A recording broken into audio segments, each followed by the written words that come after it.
Hello! Welcome back to my channel. For today's video ay pag-uusapan naman natin ang isang tanong ng ating kababayan. Kung halimbawa daw na separate na o divorce o hiwalay na sa unang asawa ang isang lalaki at nag-asawa siyang muli, matatawag bang first wife ang kanyang naging asawa? Ang isasagot ko ay hindi ko ibabase lamang sa lalaking isang Muslim na pwedeng mag-asawa ng higit sa isa. At dahil nga allowed sa Islamic religion ang pagkakaroon ng higit sa isang asawa o hanggang 4 na asawa, naging kaugalian na o nakasanayan na ng mga tao na tawaging first, second, third, and fourth o pang ilan man yung naging asawa nila.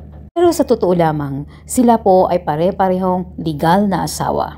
Pero bakit nga ba ina-address na first wife, second wife, third wife, fourth wife? Kasi nga, yun yung ordinal numbers o yun yung numbers kung paano sila naging asawa at kung kailan sila pinakasalan ng kanilang asawa. Pabalik tayo sa tanong. Halimbawa ngang humiwalay na, divorce na, o kaya naman ay namatay na yung unang asawa. At nag-asawa siyang muli, matatawag na ba na first wife yung naging asawa niya? Napakasimple lamang ng sagot sa tanong na yan. Kapag ang babae o lalaki ay nag-asawa na, at halimbawang namatay, na divorce o nagkahiwalay silang dalawa, pagbali-balik ta rin man ang mundo at kahit na anong mangyari, yun pa rin ang kanilang unang asawa. Dahil sila ang unang makikita sa mga papel o dokumento o kaya naman ay alam ng mga kamag-anak o kakilala at lalo na syempre sa puso at isip ng isang lalaki at babae. Kasi kahit na hindi sila nagkasundo, kaya nga sila nagkahiwalay o kaya naman ay namatay yung asawa, syempre alam nila na yun ang unang-una nilang naging asawang babae o kaya naman ay lalaki. Kung ang tanong ay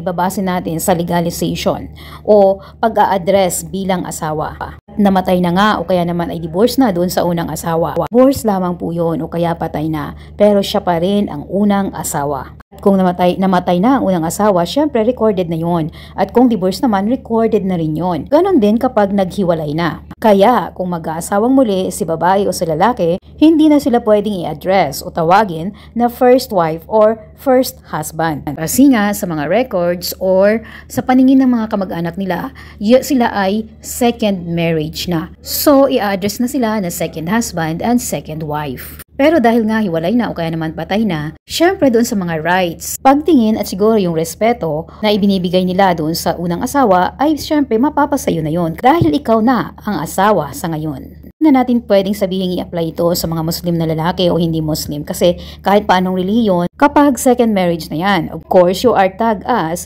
the second wife. Pero kapag kasi sa mga non-Muslim community, ang tawag na sayo ay asawa. Hindi na tinatawag na second, third, or first wife. Kasi once na pinakasalan ka, ang tawag na sayo talaga ay asawa ka na. Pero ang ating kasing society, medyo may specific lang kasi tayo or minsan gusto natin yung detailed. So, ina-address natin sila according to kung paano ba sila pinakasalan at kung kailan sila pinakasalan. Ang nangyayari, ang tawag nila sa'yo ay asawa pero pangalawang asawa kasi ikaw ang pangalawang pinakasalan. Pag third marriage o pangatlong asawa, syempre ang tawag sa'yo ay ikaw ang pangatlong asawa.